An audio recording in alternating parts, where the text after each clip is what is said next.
Konnichiwa, Guan! It's Shao, aka Shao Dolphin, aka Shao Don't Touch Me. And thank you so much to all of you who've subscribed, because I've hit 10,000 subscribers, my first 10,000. So if you're watching this video, thank you very much for your support. Thank you for subscribing. As I've said on Twitter, I don't think that your subscriber count is an accurate reflection of who you are as a person, or your worth as a person or an individual, or even how great of a musician you are.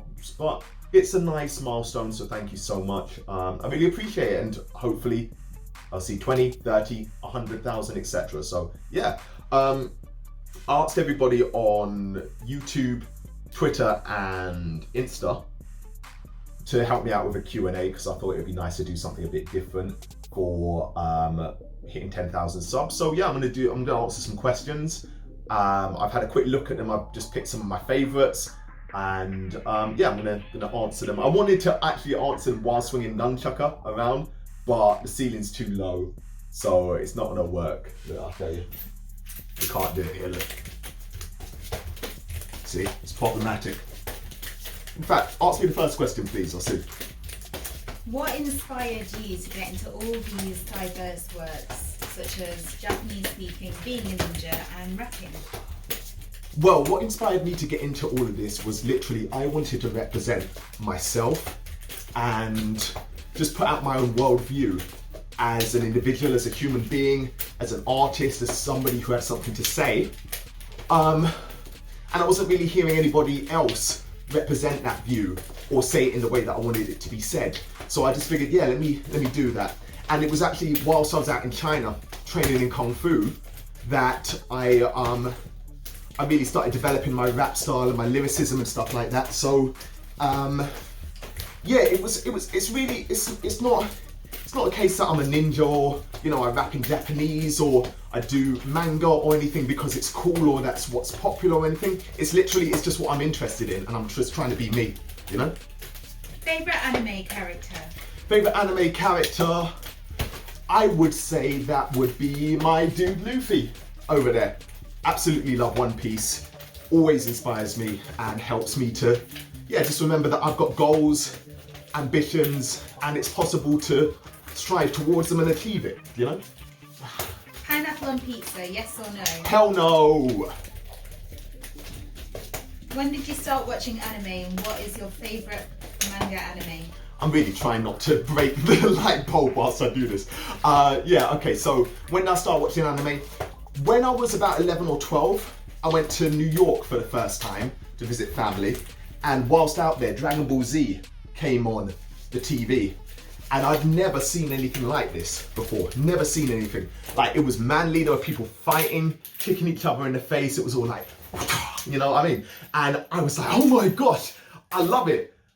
But I didn't know where it was, but I watched as many episodes as I could whilst I was out there. And when I returned to the UK, I decided to start training in Kung Fu, because I thought, I want to do a Kamehameha. The only way I'm going to be able to do this is learn Kung Fu, because that's what all those guys do. So let me learn Kung Fu and learn how to do a Kamehameha. Spoiler alert, I still haven't learned how to do one yet. So yeah, saw Dragon Ball Z, and it blew my mind, and that was actually the reason I went to China. And going to China was the reason I became a rapper. Becoming a rapper is the reason I have a manga, and just being me is the reason I decided to learn Japanese. So yeah, it's all kind of come full circle. It's really cool that it kind of started with manga and anime, and it's coming back to that with my own series. So that's really, really nice. Did I answer the rest of the question? I don't remember. What's your favourite anime manga? Favourite anime manga? Well, it's probably One Piece. Probably One Piece. I absolutely love One Piece. Actually, I've been watching that one for the longest. But Dragon Ball is a very special place in my heart. What made you the person you are today? For me it was hard work, persistence, determination, courage, confidence. But most importantly, I'll just say it's loving who you are and finding an appreciation for the human being that you are. Not everybody's gonna like you.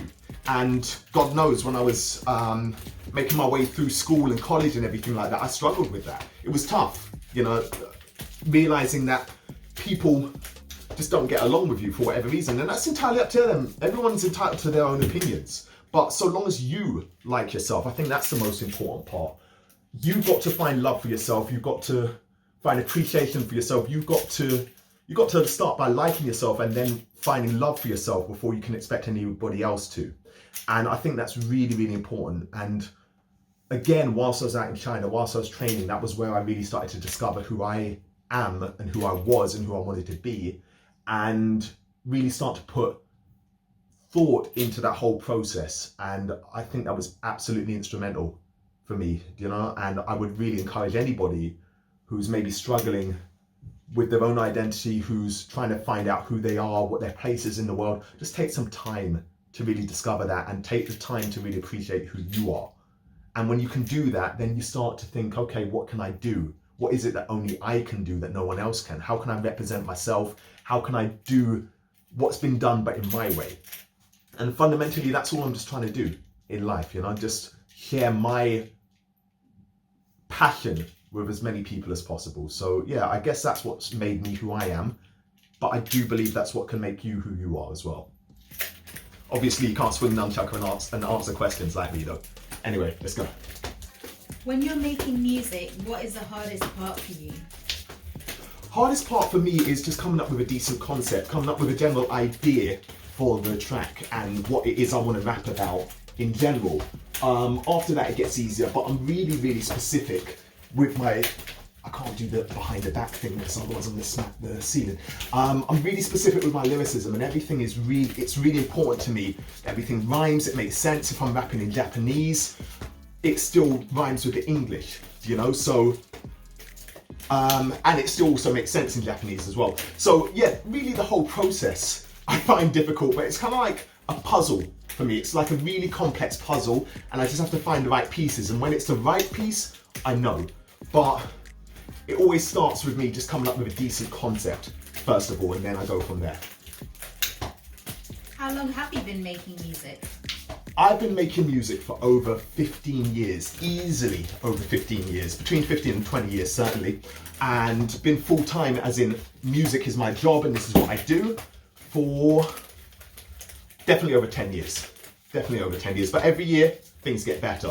And, you know, like I said, in April I had 3,000 subscribers, now I've got over 10,000, and I did a big thank you on my Twitter earlier, but have to give a big shout out to Rustage just for introducing me to the anime rap world and the anime rap community and the fans and all of that, and also Dan Ball for putting me onto Rustage in the first place, so yeah.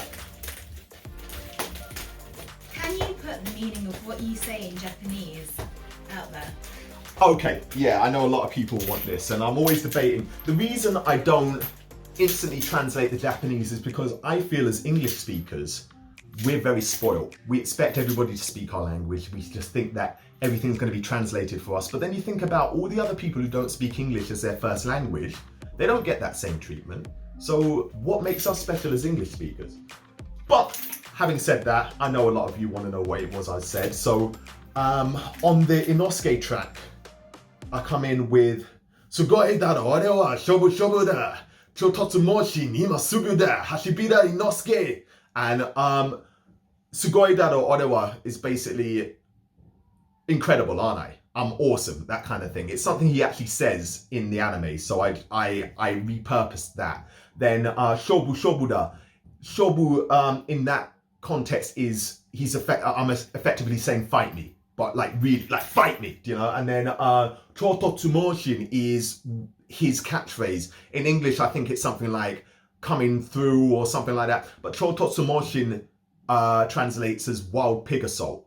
And that's his catchphrase in the Japanese version. And Imasuguda immediately, right now, like it's just adding urgency to that. Then Hashibira Inosuke is his name. So then I mind Hashibira Inosuke, defeated with cross blades, the beast in the cosplay, these demons are not safe.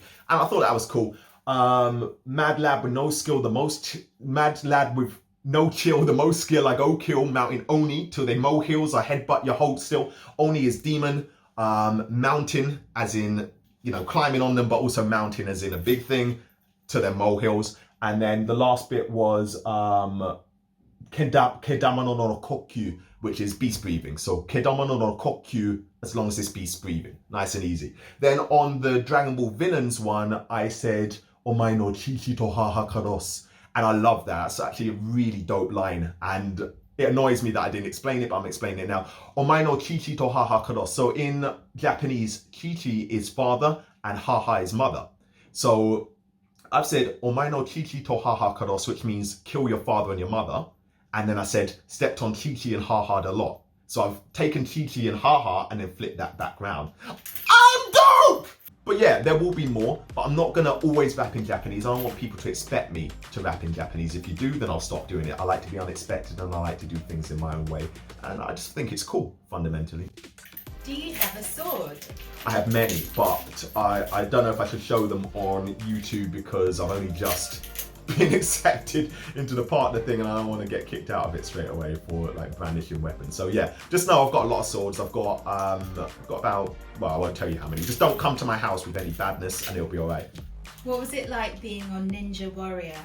That was awesome. I trained so hard for that. The thing that they don't let you know about Ninja Warrior is that you don't get to try the obstacles beforehand. So when you go out there, it's your first time to do it. And when I went out, I did the gear second pose, but they didn't show that. And I also did some hand signs from Naruto, and they didn't show that bit either, which I'm really upset about. They maybe thought I was doing gang signs. But yeah, Ninja Warrior was incredible. It's just one of those ones where I watched it on TV and I thought, I can do that. And I wanted to prove to myself that I could. So I trained hard for it, and my entire thing was just don't fall on the first obstacle. And after that, I was good.